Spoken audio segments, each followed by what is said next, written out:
아멘. 예, 여러분 자다가도 이 노래 부르시고요. 꿈에서도 부르시면 좋겠습니다. 그래서 많이 축복하시기를 바랍니다. 그 예전에 영국에 그 왕세 자비 중에 다이애나가 있었거든요. 그 다이애나가 있었는데 그 다이애나라고 하는 그 이름이 그 어원이 뭐냐면 아뎀입니다. 아데미. 아르테미스. 그래서 아르테미스가 우리 성경에 나오는 아데미라고 하는데 그 아데미가 이제 바뀌면서 다이애나가 된 겁니다. 그래서 다이애나라고 이름 가진 사람들이 많이 있거든요. 해외에. 근데 그 어원이 이제 아데미예요. 근데 아데미가 누구냐면 여신입니다. 여신. 아르테미스. 어디의 여신이냐면 에베소의 여신입니다. 그래서 에베소의 수호신이 아데미예요. 그 세계 7대 불가사의가 있는데 그게 아르테미스 신전이거든요. 터키에. 근데 그게 이제 아데미 신전인 겁니다. 그러니까 여러분 아데미 신전에 아데미를 가장 많이 섬기고 아데미를 가장 앞장서서 섬기는 곳이 이제 에베소입니다. 에베소. 아시아의 수도인 에베소가 아데미를 가장 앞장서서 섬기는 그런 곳입니다. 근데 바울이 지금 어디에 있습니까? 바울이 이제 에베소에 있습니다. 처음에 1차 전도 여행, 2차 여행, 지금 이제 우리가 3차 여행까지 이제 지금 보고 있는데요. 1차 여행 때는요, 다 한 조금씩밖에 머무지를 못했습니다. 금방 지나갔습니다. 근데 2차 전도 여행 때는 고린도에 가서 1년 6개월을 한번 머문 적이 있었습니다. 그리고 이제 3차 여행 때는 더 오래, 어떤 한 곳에 가면은 더 가능한 한 오래오래 이렇게 머물려고 하는데 가장 오래 머문 곳이 어디냐면 거기가 에베소입니다. 그래서 2차 전도 여행 때 바울이 공을 많이 들인 곳이 고린도라고 한다면 이 3차 여행 때는 어디다가 공을 많이 들였냐면 이 에베소에 공을 많이 들였습니다. 여기다 복음을 잘 심으려고. 근데 왜 그랬을까요? 그건 다른 이유가 아니라 이 에베소가 반드시 하나님 섬기는 그런 아데미를 섬기는 도시에서 예수님을 섬기는 도시로 변화되어야지만 다른 지역으로 복음이 잘 흘러갈 수 있기 때문에 그렇습니다. 그래서 어디든지 바울은 어떤 지역을 복음화할 때는 그 지역에 가장 영향력 있는 도시가 어디냐, 거기에다가 공을 많이 쏟는 겁니다. 그래서 에베소가 거기입니다. 제가 예전에 선교지에 나갈 때 그 선교지를 내보내는 그 교회의 방향이 뭐였냐면 시골로 들어가라는 거였어요. 시골로 들어가라. 그 저희는 진짜 시골로 들어가서 이렇게 지내게 됐는데 그때에 강조했던 게 뭐냐면 왜 도시에 있냐는 거예요. 왜 도시에 있냐. 도시에 있으면 안 된다. 그러니까 시골로 들어가라는 거예요. 왜냐하면 도시에는 선교사님들이 도시에 주로 계시고, 그러니까 선교사님들 없는 데로 가라. 시골로 가라. 그런 이제 논리를 폈었습니다. 근데 몰라서 그래요. 그거는 선교를 사실은 잘 몰랐기 때문에 주장하는 이야기입니다. 선교는 거점 도시를 확보하는 게 우선입니다. 그래서 어느 지역이든지 영향력을 끼칠 수 있는 데다가 복음의 전초기지를 세워서 거기서 복음이 흘러가게끔 만들어야 됩니다. 그게 선교의 원리입니다. 오늘 이렇게 에베소에 가서 이제 복음을 전하는 바울의 모습을 볼 수가 있습니다.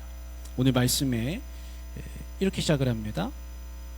바울이 회당에 들어가 석 달 동안 담대히 하나님 나라에 관하여 강론하며 권면하되, 이렇게 되어 있습니다. 그래서 석 달 동안 에베소 회당에서 강론했다라는 겁니다. 이런 적이 한 번도 없었습니다. 제일 오래 회당에서 머물렀던 게 데살로니가에서 3주였습니다. 3주. 근데 에베소에서는 석 달을 회당에서 강론하면서 복음을 전할 수가 있었습니다. 물론 대항하는 사람들이 이전에 데살로니가보다 다른 도시에서보다 적었기 때문일 수도 있지만 그만큼 아주 공을 들이게 됩니다.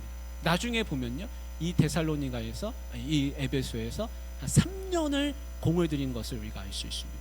그래서 바울이 복음을 전하는데 어떻게 하고 있냐면 권면했다, 강론하며 권면했다. 8절 끝에 그런 말씀이 나오고 있습니다.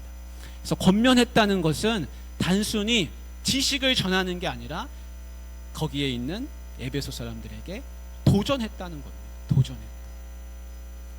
그래서 권면하는 게 굉장히 중요합니다. 그냥 여기 서서 하나님 말씀은 이겁니다, 이겁니다, 이겁니다 쭉쭉 설명하면서 지나게 하는 게 아니라 제가 여러분한테 권면하고 있습니다. 권면은 영적인 도전입니다. 여러분에게 도전을 심어주는 겁니다. 그래서 제가 뭐 하라 그럽니까? 전도하라고 하고, 기도하라고 하고, 순모임 하라고 하고, 모이라고 하고, 뭔가를 하라고 계속 권하고 있습니다. 이게 성경적인 겁니다. 왜 우리 목사님은 왜 우리를 들들 볶나, 뭐 하라고 하고 자꾸 뭐 이름 적으라 그러고 뭐 초청주일 하자 그러고 기도하자 그러고 왜 들들 볶나? 여러분 힘들잖아요. 근데 그걸 제가 해야 되는 거예요. 그걸 제가 안 하면 제가 제 할 일을 잘 안 하는 거거든요. 그래서 저는 여러분들을 예수님 잘 믿으시라고 계속 권해야 됩니다. 여러분 제가 그거 안 하면 여러분 편하실 것 같지만 편한 게 아니라요, 교회는 침체되고 내 영적 성장은 없습니다. 그래서 교회에서 봉사도 하나 맡겨드리는 거고 뭣도 하라고 자꾸 권하는 겁니다. 그래서 바울도 강론하며 권면했다 이렇게 이야기하고 있습니다. 근데 강론하며 권면했더니 두 부류의 사람들이 생겨났습니다. 어떤 사람들이냐면 하나님의 나라의 말씀을 잘 듣고 그거를 받아들이는 사람들이 있는가 하면 또 다른 사람들이 나타났는데 오늘 말씀에 나오는 것처럼 마음이 굳어 순종하지 않고 무리 앞에서 이 도를 비방하는 사람들이 생겼다. 9절에 보십시오. 그렇게 나오고 있죠. 어떤 사람들은 마음이 굳어 순종하지 않고 이렇게 나옵니다. 그래서 바울이 석 달 동안이나 여러분 석 달 동안이나 바울이 자신의 지식과 기도를 많이 해가면서 총동원해가면서 했어도 석 달을 했는데도 이 도에 순종하지 않고 바울을 비방하는 사람들이 생겨났습니다.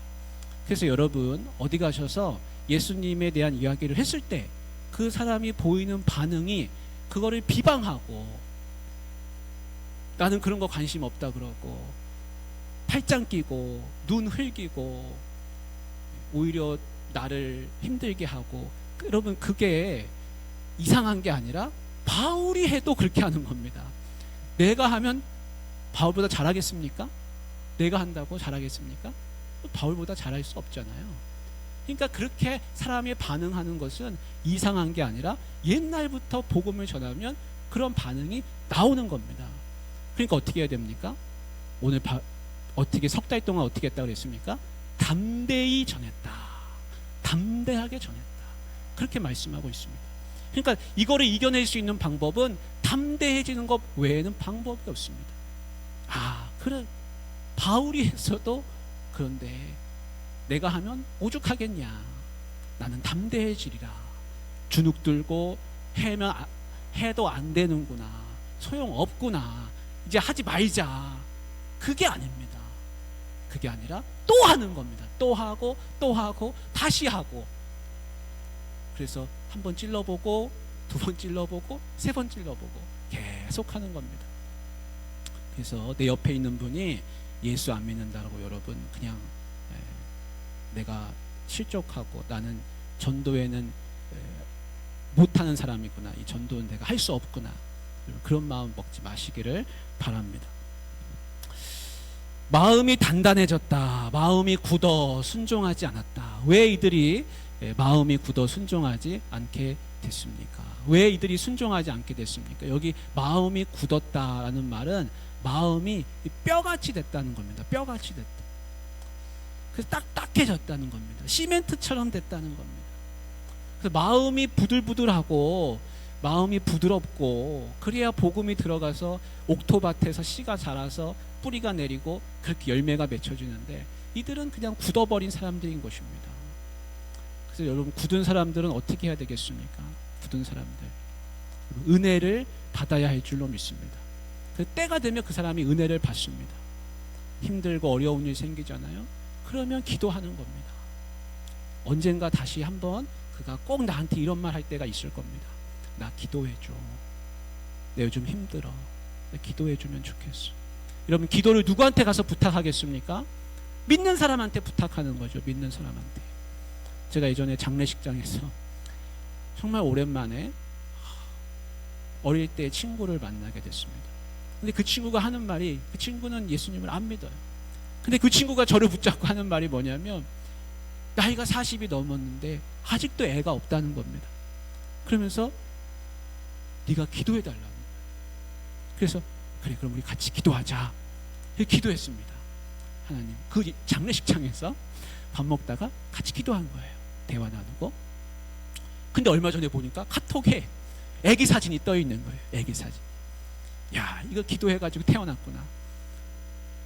근데 고마우면 고맙다고 말을 해줘야 되는데 1절 그런 거 없습니다. 그러나 저는 생각하는 거죠. 아 기도해서 난 거다. 기도해서 다음번에 만나면 꼭 그 얘기를 하려고 그래요. 언제 만날지는 모르지만 야 내가 그때 너 기도하지 않았느냐. 너 애기는 하나님이 주신 거라. 여러분 사람이 기도하면 은혜를 받고 은혜 받으려면 기도 부탁하고 다 그렇게 됩니다. 그러니까 포기하지 마시고 계속 붙들고 계시기를 바랍니다. 언젠가는 분명히 때가 오는 것입니다. 그래서 이제 바울은 순종하는 이들을 따로 세우게 됐습니다. 그들을 어디로 데리고 갔는가? 오늘 말씀해 보니까 두란노 서원으로 데려갔다. 두란노 서원. 그리고 출판사 두란노도 있고 서점도 많이 있잖아요. 근데 이 두란노 서원이 이 두란노가 과연 무엇일까? 어떤 설명이 없습니다. 성경에는. 근데 그래서 이거를 이제 추측하기는 이거는 사람의 이름일 거라. 그렇게 이제 많이들 추측하고 있습니다. 그 당시에 의사의 이름 중에 두란노라는 사람이 있었다 그래요. 그래서 혹시 의사가 아니었을까라는 추측도 하고요. 혹은 서원을 여기서 말하는 이 서원은 스콜레라는 그런 말입니다. 그래서 스쿨이 된 거예요. 스쿨이 뭡니까? 학교죠.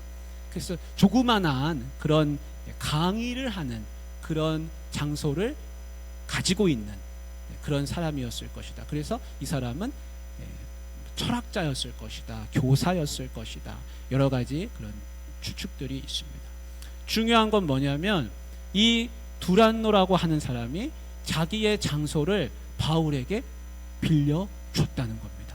장소를 제공해 줬다는 겁니다. 그래서 바울은 회당에서 나를 어렵게 하고 힘들게 하는 사람들, 마음이 굳어 순종하지 않고 비방하는 사람들을 피해서 하나님의 말씀을 더 듣고 싶어하는 사람들, 그들을 따로 떼어다가 두란노 서원에다 두고서 이제는 매일매일 자유롭게 거기서 하나님 말씀을 전할 수가 있게 됐습니다. 이것이 하나님의 큰 은혜가 아닐 수 없습니다. 여러분 두란노 같은 분이 꼭 되시기를 바랍니다. 여러분 이사야 말씀에도 나오고 예수님 말씀에도 나오는데 건축자의 버린 돌이 모퉁이의 머릿돌이 되었다라는 이야기가 있지 않습니까?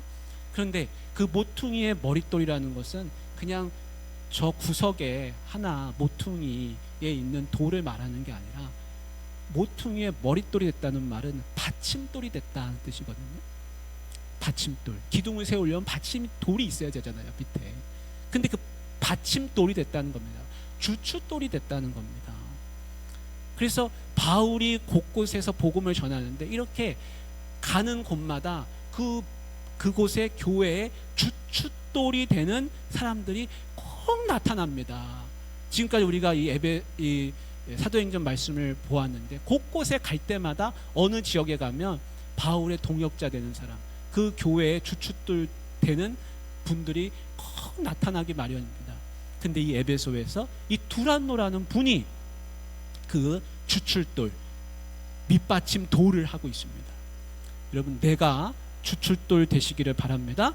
내가 교회의 주춧돌, 내가 교회의 기둥의 돌이 되시길 바랍니다. 그럼 내가 교회의 기둥이 되는 겁니다. 여러분, 그거보다 더 영광된 게 어디 있습니까? 그래서 두란노는 오늘 말씀에 남아가지고 이렇게 성경에 있지 않습니까? 그래서 복음 사역에 힘을 실어주는 두란노가 다 되시기를 바랍니다. 에베소에서 2년간 말씀을 가르치니까 하나님의 역사가 일어나게 됐습니다. 어떤 하나님의 역사입니까? 우리 11절 말씀을 같이 한번 읽어보겠습니다. 하나님이 바울의 손으로 놀라운 능력을 행하게 하시니. 그래서 그 두란노에서 2년 동안 가르쳤다는 말씀이 10절에 나오잖아요.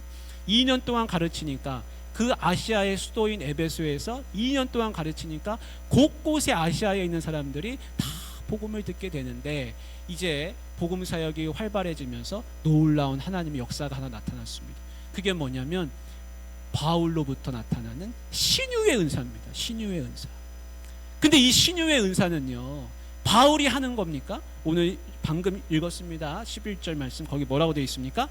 하나님이 바울의 손으로 놀라운 능력을 행하게 하시. 누가 행하시는 겁니까? 하나님이 하시는 겁니다. 그래서 모든 능력은 하나님이 하시는 겁니다. 하나님. 그래서 하나님이 하시지 않으면 내가 할 수 있는 게 아닙니다. 사람들은 착각을 많이 하고 있습니다. 내가 할 수 있는 걸로. 그러나 내가 할 수 있는 거 아닙니다. 하나님이 거두시면 못하는 거고, 하게 하시면 또 하는 거고, 그렇습니다. 성령의 역사가 일어났는데 바울이 쓰던 손수건, 바울이 두르고 있던 앞치마, 그것만 갖다 놔도 병이 낫는 이런 기적 같은 일들이 다 일어나게 됐습니다.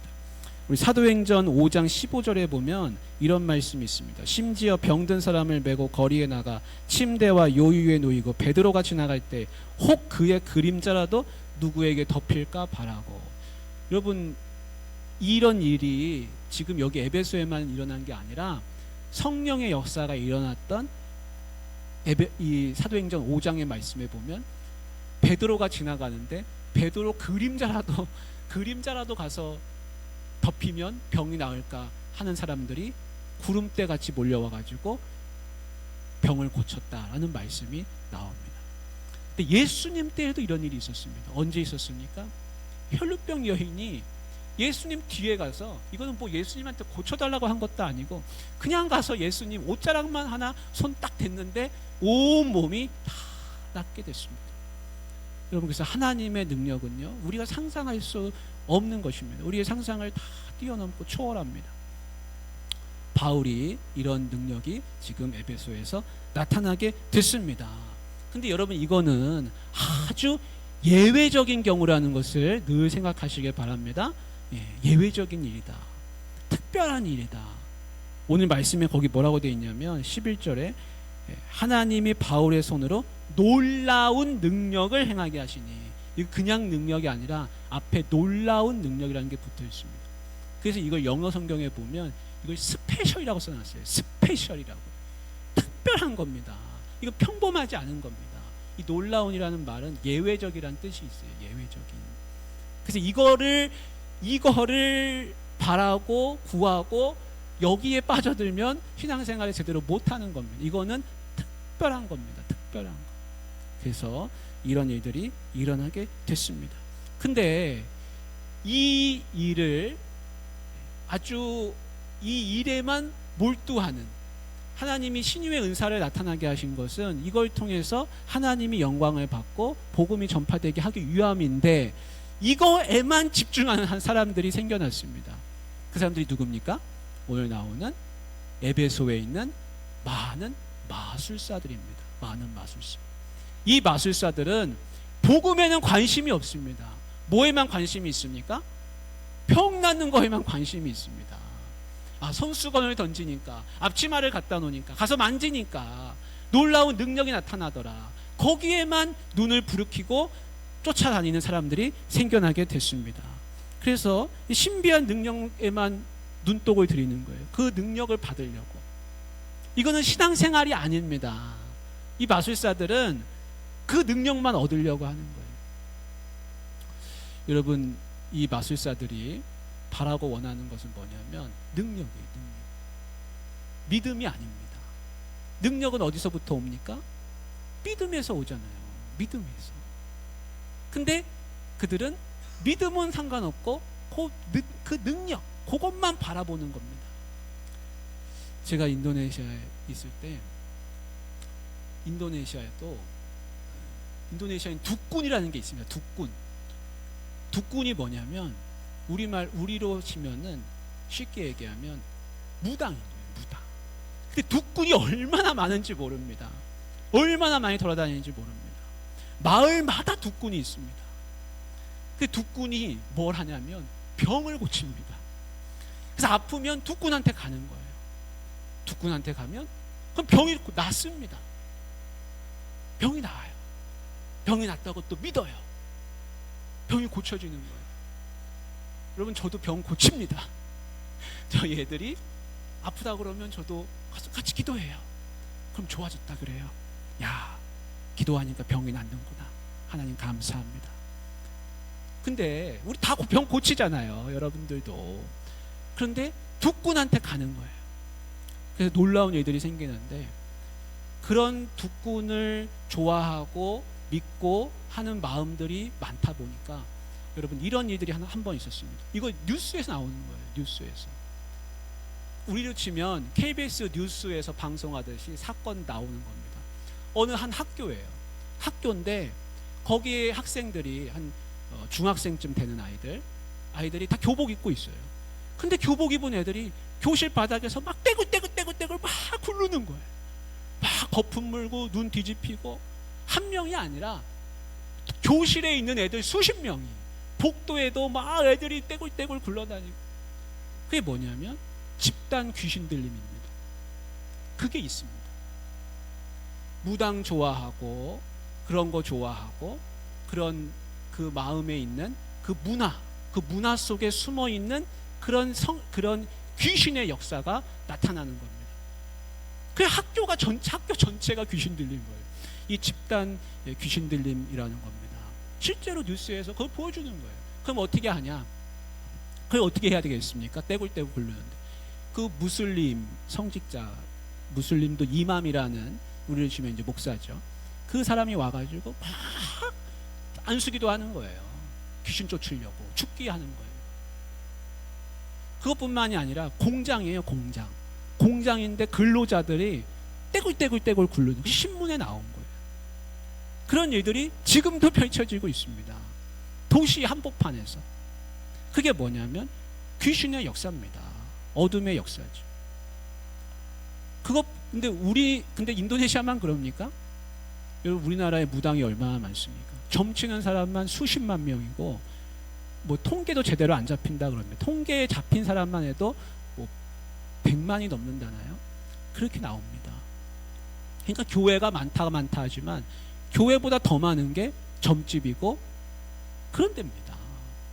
귀신의 역사는 지금도 펼쳐지고 있는데, 이 에베소는 이 마술사들이 판을 치는, 아주 마술사들이 그냥 활개치고 다니는 그런 곳이었다는 겁니다. 얼마 전에 우리 교회 옆에 고양이 울음소리가 낑낑, 고양이가 다 죽어가는 울음소리가 나는 거예요. 그래서 제가 이 무슨 소리인가 하고 창문을 열고 안에 다 찾아보니까 우리 바로 옆에 우리 건물 옆에 새끼를 낳은 거예요. 새끼를 낳는데 엄마 고양이가 이렇게 뒤집어져 가지고 있고, 새끼들이 7마리가 막 엄마 배를 막 쑤시면서 젖을 서로 물려고 그러고 있더라고요. 아, 새끼 낳았구나. 저게 다 어떻게 될까. 근데 고양이 이 얘기를 왜 드리냐면, 고양이가 젖이 이제 많잖아요. 근데 아데미를 만든 그 신상을 보면요, 젖이 12개가 있습니다. 12개. 그러니까 그런 신상을 갖다 섬기고, 그게 왜 12개를 갖다 만들어놨냐면, 그 아르테미스 그 신이 복을 준다 이거예요. 복을 준다. 우리에게 젖을 준다. 그걸 믿어야 복을 받는데, 그런 믿음과 신앙으로 온 도시가 덮여 있습니다. 우상으로. 그러니 마술사들이 활개 안 치겠습니까? 특별히 유대인 마술사들은 존경을 받았다 그래요. 유대인 마술사들은 존경을 받았다 그럽니다. 근데 오늘도 보면 유대인 마술사들이 많이 나옵니다. 그래서 제사장의 아들들이라고 주장하는 7사람이 나왔습니다. 근데 이 사람이 만약에 진짜 제사장 가문이면, 이게 대제사장을 말하거든요. 진짜 대제사장 가문이면 완전 타락한 가문인 것이고, 가짜라면 완전 사입인데, 이 사람들이 예수님의 이름이 능력이 있다는 걸 알고 그거 가지고 써먹다가 오히려 귀신한테 눌려가지고 부끄러움 당하고 창피당하고 도망가게 되는 이런 큰 사건이 벌어지게 됐습니다. 그래서 예수님의 이름이 능력이 있다, 이것이 온 에베소에 다 퍼지게 됐습니다. 이 마술사들이 결국엔 어떻게 됐습니까? 다 와가지고 자복하는 겁니다. 이 사건으로 말미암아서 우리가 이렇게 마술하고 이렇게 무당짓하고 점치고 이럴 게 아니라 이건 다 가짜라, 예수의 이름 앞에서는 하나 소용없는 것이라. 그들이 다 귀신 쫓는 이 축기자거든요. 축기자들. 근데 여러분, 아무 소용없는 겁니다.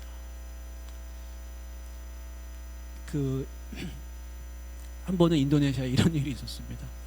제가 아는 집사님이 그 밀림의 공장의 책임자로 임명받아 들어갔어요. 근데 거기 밀림이에요. 옆에 하나 강이 있습니다. 목재를 실어가지고 합판을 만드는 건데, 그런데 그 합판 회사가 어려워졌어요. 그러니까 본사에서 뭐라 그랬냐면, 해고를 시켜라, 해고를 시켜라. 직원이 뭐 몇천 명입니다. 근데 막 몇천 명을 다 해고시키고 뭐 이렇게 정리를 하라는 거예요. 입사님이 나는 못한다 버티다가 어쩔 수 없이 해고를 하게 됐습니다. 그랬더니 이 사람들이 어떻게 했냐면 합판 공장에 불을 지른 거예요. 불 지르고 뭐 훔쳐가고, 그래서 온 수모를 당하게 됐습니다. 난리가 난 거예요. 그래서 이거를 어떻게 막을까? 근데 그렇게 해도 뭐 잡을 수도 없는 거예요. 이거는 어떻게 이걸 막을까? 그래가지고 머리를 짜는 게 둑꾼을 하나 불렀습니다. 둑꾼이 나타났습니다. 직원들 싹 다 불러놓고 온 사람들이 다 보는 앞에서 거위 한 마리가 꽥꽥꽥 하고 돌아다니는 거예요. 근데 둑꾼이 거위에다가 막 주문을 거는 거예요. 주문을 거니까 거위가 꽥꽥꽥 하다가 주문을 딱 듣더니 픽 하고 쓰러진 거예요. 탁 모가지를 붙들고서 흔드니까 어떻게 된 거예요? 죽어버린 거예요. 그래가지고 다음부터 이 공장에다가 해코지하고 불질렀다가는 다 이 거위처럼 된다, 이거를 다 보여준 거예요. 그러니까 그 다음부터는 그런 일이 싹 다 없어지고 정리가 자동적으로 됐습니다. 근데 여러분, 그 둑꾼이 그 거위는 어떻게 죽였을까요? 어떻게 죽였을까요? 약 먹인 거예요. 약 먹여가지고 미리 약 먹여놓고 약효 발할 때쯤 되면 주문 거는 거예요. 그러면 픽하고 쓰러지는 겁니다. 그래서 그렇게 마술사들이 많이 하는데, 다 이 에베소의 마술사들이 다 회개하게 됐습니다. 우리가 하는 건 다 가짜라, 이거는 아무것도 아니라. 그래서 그들이 자기들의 책을 다 불살랐습니다. 옛 것을 다 불살르는 겁니다. 근데 그 값이 어떤 분은 수십억이라고 계산하는 분도 있고 어떤 분은 수천만이라고도 하지만, 어쨌든 양피지, 파피루스, 그 당시로서는 아주 고가의 그런 물품들인데 그 책들을 다 불사르고 그들이 예수의 이름 앞에 다 같이 엎드리게 되는 말씀이 20절 나옵니다. 우리 같이 20절 읽고 마치도록 하겠습니다. 이와 같이 주의 말씀이 힘이 있어 흥왕하여 세력을 얻으니라. 아멘. 여러분, 예수님 이름 외에 다른 거는 없습니다. 다른 능력은 없습니다. 다 가짜입니다. 내 눈앞에서 보여지는 것도 아무리 신기해도 가짜입니다. 다 가짜입니다. 그거는 헛것입니다. 우리 같이 기도하면 좋겠습니다. 여러분, 기도하실 때 하나님, 내가 예수의 이름만 의지하고 그 능력만 믿고 살게 해달라고 여러분 기도하시길 바랍니다. 에베소의 마술사들이 다 돌아온 것처럼 하나님, 이 땅에 허황되게 믿고 사는 사람들, 다른 허황된 것을 믿고 살고 있는 그 모든 이 세상 사람들 다 예수님 앞에 무릎 꿇게 해달라고 여러분 기도하시고, 하나님, 우리가 이들이 은 5만에 해당하는 자기들의 책을 다 불살르고 돌아온 것처럼 결단이 있게 해달라고, 새로운 결단, 하나님 앞에 자복하고 엎드리는 결단이 있게 해달라고 여러분 그렇게 기도하시면 좋겠습니다.